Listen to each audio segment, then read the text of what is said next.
સત્ય સનાતન ધર્મની જય.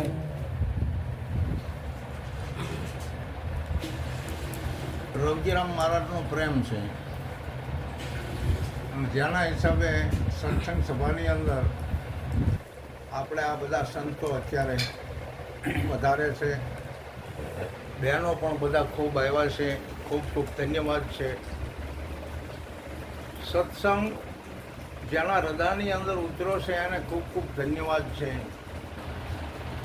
જ્ઞાની અને ધ્યાની તમે જુઓ ને વિચારી, આધ્યાત્મિક જ્ઞાનની અંદર કીધું છે કે જ્ઞાની અને ધ્યાની તમે જુઓ ને વિચારી, અંક વિના પંખ વિના મુખ વિના એક નારી.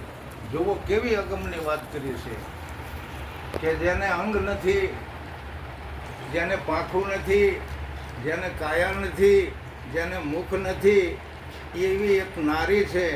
એ નારી આ આગમ ઘરની અંદર જઈ અને બ્રહ્મ સ્વરૂપના દર્શનથી સદગુરુના પદને પામી શકે છે અને એ સદગુરુના શબ્દની અંદર લય થઈ જાય છે. અને એ નારી છે સુરતા. આપણી સુરતાને અંગ નથી, મુખ નથી, હાથ નથી, પગ નથી, અગમ છે. આ આગમ પંથ તો એવો એમાં ભણેલા ભૂલી જાય, ભણેલા ભૂલી જાય ને ઓલા જ્ઞાની ગોથા ખાય. સહેજે કરી અને આપણે અગમની પ્રાપ્તિ સુરતા થકે કરી શકવી છે.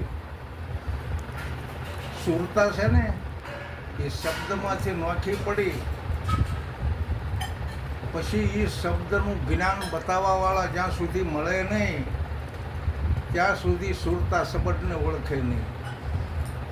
પણ એવા મહાપુરુષ આપણને મળ્યા અને આ સુરતા શબ્દની અંદર વરી ચૂકી. સદગુરુ શબ્દની અંદર સુરતા લાગી હતી, પછી બીજા કોઈ શબ્દની અંદર એને જવાનું છે.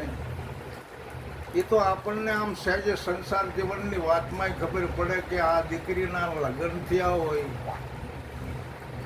અને પોતાના પતિનો પરિચય થયો હોય, પછી બીજા પુરુષો તો વિશ્વની અંદર ઘણા છે, પણ એ દીકરીને પોતાનો પતિ તો એક જ છે ને. એમ આપણી સુરતા જ્યારે સત શબ્દને વરી ચૂકે પછી શબ્દ તો માયાવી ઘણા છે, બધાને નિરખ પરખ કરવા જેવા છે, પરંતુ પોતાનો પતિ તો આ સત્ય શબ્દ છે. એટલે મારી અનુભૂતિની અંદર એટલે મેં સદગુરુએ સુરતાના સટપણ કીધા, સંતોને તેડાવી અને લગ્ન લીધા, તેમાં મેં લખ્યું છે. અને સંતોની વચ્ચે ક્યાં સુરતાના લગ્ન દેખાય છે, પણ અનુભવ છે. એમ આપણે અગમનો અનુભવ કરવાનો છે અને આપણામાં રહેલું ત્રીજું લોચન ખરેખર ખુલી જાય છે. ત્યારે આપણને અગમ ઘરની અંદર આ જ્ઞાનના દર્શન થશે. નિરાજ મહારાજનો દાખલો આપો કે નામની જેને, રૂપની જેને, ગુણ વળીની તેને રે. આ એને કંઈ નથી એવો આપણા શરીરની અંદર અગમનો વાસી આવ્યો છે. એના નામે નથી, રૂપે નથી, ગુણે નથી. શું એનું નામ છે? જો આધ્યાત્મિક જ્ઞાનની વાતો આપણામાં આવો જે નામરૂપ ગુણથી પર વસ્તુ છે એ આવેલી છે. અને સદગુરુ મહારાજ આપણને આ શબ્દોથી સમજાવે છે અને આપણે સમજવી છે. ખરેખર તમે જુઓ તો ત્રિકોટી તો આપણા મોઢે છે ને, અને ત્રિકોટી આપણામાં લાગી જાય છે ને, અને ત્રિકોટીને પારખનાર કોણ છે આમાં? તમે જુઓ, ત્રિકોટીને પારખનાર, શબ્દને પારખનાર, નામને પારખનાર. હા, નિરાજ મહારાજે કીધું છે, બહુ સરસ ચોખ્ખી વાત કરી છે કે આની અંદર જ્ઞાન રૂપી રામ નામ શબ્દને હૃદયમાં રાખવાનું છે. જ્ઞાન જવું ન જોઈએ. મેં પહેલા વાત કરી કે ગુરુવાર તમે રાખો છો એ બદલ તમને ખૂબ ખૂબ ધન્યવાદ છે. અને આ ગુરુવારમાં બધા બહેનો ભાઈઓ આવો છો જેથી કરીને તમારામાં વધુ ઉત્તેજન થવાનું. એક દિવસના સમયે